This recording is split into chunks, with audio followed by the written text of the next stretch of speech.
Welcome back to the All About Audiology podcast. I'm your host, Dr. Lilach Saperstein, and this is All About You, episode 28.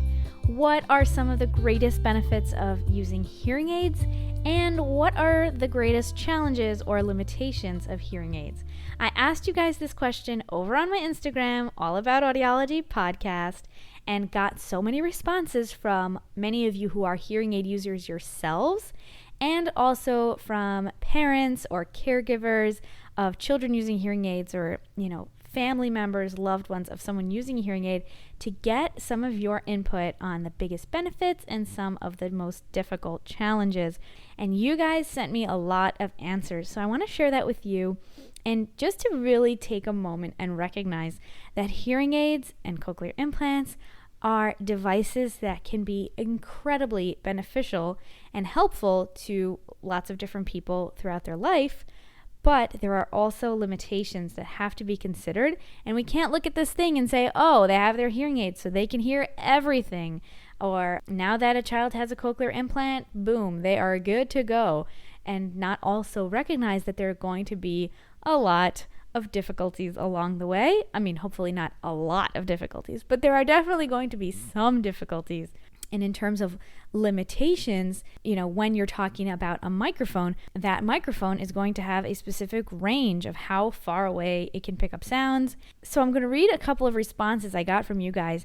And one of the beautiful things that I love to hear about the benefits of hearing aids is when people tell me they feel that they've gotten their life back. They feel like they're able to participate in the world that they want to be a part of, to be able to work and hear their colleagues, to be able to go to school. I heard from one of you who's studying to become an audiologist, and I found it to be so beautiful the way you wrote. I love them. The best part about hearing aids are they allow me to participate in most situations, and Bluetooth connections allow me to be connected. The worst part is still in bars and clubs, where I still struggle and have to worry about the weather and situations that might damage my hearing aids. And so I responded and told him that it's amazing he's studying audiology, and soon enough he'll be able to program his own hearing aids. I was really moved by what you said, that someday I'm going to be able to look at a scared little boy like I was and show them they can do anything. That's what you wrote to me, and those are the moments that it really feels like doing this podcast is really important, and getting all of us to talk about how amazing it is that we have these technologies and we have audiologists who are trained in helping people to get to this place where there's less fear and more possibility and more hope for the future. Now, one of the very interesting limitations that he mentioned, which I had thought about but really hadn't given that much weight to, was about the weather and worrying about the hearing aids being damaged from rain or wind or snow or whatever the weather is where you are, and having a limitation of participating in some more extreme weather sports like skiing or even just being out and about during a snowstorm or in a downpour. I hadn't really considered how much mental energy there would go into protecting the hearing aids, like always having a hood or a hat to wear over your hearing aids, or, having to take the devices out during those situations, so then you are not getting the benefit of the amplification that you usually get. So that was a very interesting point. If anyone has a good tip about dealing with hearing technology in inclement weather, do let us know by commenting on Instagram or joining the All About Audiology Facebook group and sharing your tips there. Another response I received on Instagram was from a young woman who told me that she's been using BTE, behind the ear hearing aids, for about a year. And the best thing is it makes her feel like her hearing loss can't hold her back. And the worst thing is that she's worried because there's so little that she's scared she's going to lose them. And again, this is something that we definitely address as audiologists. We talked to you about the insurance policy that comes with the hearing aids, 1 year for loss of damage and 2 years for repair, or whatever the contract happens to be. Asking this question made me take stock and really look at what are the things that actual users are struggling with or are thinking about. Durability and reliability of the actual device that you come to rely on, and then you worry about the weather or you worry about losing it, and that bit of anxiety about something that's so crucial to you. For me, it's helpful to understand it like the way that we have all become attached to our phones, so that of course you would put your phone away if there was a rainstorm, right? You wouldn't want it to get like drenched wet. And also you always do kind of this check to make sure you have your phone when you get off the train or something like that. So it's kind of in a similar vein, something that we've become attached to and really rely on, a piece of technology that makes a difference in our lives. You can get a sense of what it's like to have hearing aids or cochlear implants that you treat in a similar way or even more, because they're your connection to communicating with the world. Another of the people who responded to this Instagram story ended up having a very interesting back and forth with them about battery drain, because they were telling me that they used to get a lot more time out of a battery than they are getting now. And I talked to them about this specific kind of test that in the audiologist's office can be done with real ear measurement equipment or VeriFit equipment, which can run a battery drain test to see if there's any issue specifically with that, or if the hearing aids are sent in to the company for a check and repair, then they can also do those tests to see if there's an issue with the amount of battery that's being drained. And she said she'd never heard of that test, or no one at the office had ever offered that to her, and just said, yeah, you're going to need more batteries. So that's one of the interesting things. I asked her, are you doing a lot of streaming? But she said she's not using streaming, which does take up a lot of battery, but she was not using that. So yeah, we ended up having some great conversations over on Instagram, and I invite you to join me over there. If you are new to hearing aids, there is a lot to learn, and it can be overwhelming, especially if you are a parent to a young child. There's like a lot of little moving parts, and you have to get it into their ear and make sure to keep it there, because little kids have super curious and quick hands, and they want to pull it out right away. And so I have a gift for you if you haven't downloaded it already. It is the hearing aid checklist, and you can find that on the website, allaboutaudiology.com. There's a tab right at the top to download a morning and evening checklist routine for caring and cleaning and maintaining hearing aids for your child. So definitely go and check that out. There's going to be a link in the description and also on the website. And for my listeners who are working with children who have hearing devices, all of my pediatric audiologists, speech-language pathologists, teachers of the deaf, you guys might want to download this guide and include it as a little gift for your families over the holiday break, or when they get back, as a little gift for the families. You can send them the link, or you can print it out for them.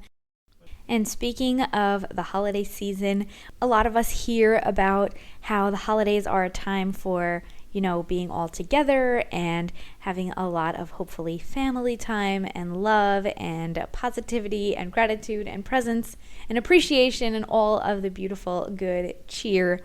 But it can also be a difficult time for someone with a hearing loss or families that are dealing with hearing loss. And there can especially be pressure from family members, well-meaning family members most of the time, or friends or people that you interact with over the holidays, who make some comments or say some things that might really hit a raw nerve. And this is something that I have really noticed within our community, and things that I've spoken to many of you about. And it's been a major focus of my work with All About Audiology podcast.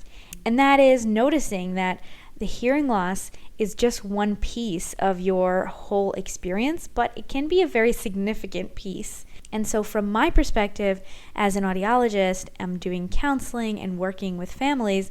I know that this can be a very difficult time and a very difficult trigger. So I'm opening up some spots to work with you one-on-one for something that I'm calling a speak up session. Someone might say to you about your child, hey, what's that in their ear? Or what's that on their head? Or say, why do they talk like that? It could be your cute little cousin or your brother-in-law's sister, or, it could be someone who you don't see very often, and all of a sudden they say to you maybe something that, whether or not they realize, it might bring up some of that dread, that pit in your stomach, or when you hear like someone saying, hey, your kid isn't listening, or how come they're not listening? And you just kind of want to get swallowed up or run away or yell at everyone to just stop. And sometimes when people say things like that, it's pushing a button that makes you feel like you're going to spill over and cry, or else you're going to just like yell in a rage, and you don't really know how to handle those situations. But deep down, you know that it's because you don't really know what to say, and you are still struggling with understanding how to be this quote unquote empowered, quote unquote advocate, these words that are like making you feel really pressured, and you want to speak up for your child and you want to know what to do in these situations, but maybe you still feel stuck. So the Speak Up session is a 1-hour virtual meeting with me, and we work together to understand what those emotional triggers are and how to get out of those loops that are keeping you stuck. So we'll work on getting the exact words that you've been looking for that are going to make you feel so good about your response to those rude or ignorant comments that other people will be so blown away by your confidence, and you'll be teaching and educating and advocating, but you'll be doing it in this smooth, non-confrontational way that will even make them want to be closer to you and just like, wow, look at you. You really got this figured out. And guess what? As a bonus side effect, your child will then gain confidence for themselves because you're modeling for them what it looks like to speak up for themselves and be their own self-advocate. I say this all the time, but you guys, you parents, moms and dads, caregivers, grandparents, whoever you are, you're already the best advocate that you can be for that kiddo. You just sometimes need to find those words and discover that confidence within yourself. So if you're interested in that boost, you can head over to allaboutaudiology.com/speakup. That's over at the website /speakup, and you can see more details about the session. It's a 60-minute virtual meeting, and you're going to come out of it feeling excited for those holiday get-togethers, and you're going to feel really enthusiastic about explaining your child's hearing loss or answering back those comments that are right now kind of, I don't know what to say, what did they mean, and what are they saying about me, and you just kind of go into that spiral of they don't understand what it's been like, and like just focusing on this difficult interaction, and like sometimes you think about it later and you stay up all night kind of thinking what you would have said if you knew in the moment. And so instead of going through all of that loop-de-loop, you can come out with some clarity of what you're going to do and what you're going to say, because you are going to feel so much more confident in your own ability to advocate. So go over to allaboutaudiology.com/speakup. While you're there, you can grab the free hearing aid checklist. Thank you for being a listener of the podcast. I wish you all a very joyous and happy end of 2019 and into 2020. It has been an incredible, incredible year of the All About Audiology podcast that I launched at the end of January, and here we are almost a year later with over 7,000 total downloads. You guys are incredible, and I'm really excited to continue to talk to you guys on Instagram, to learn more about you guys on Facebook, and to work with some of you. I appreciate you, and I wish you all the best in the new year. I'm Dr. Lilach Saperstein, and this is the All About Audiology podcast.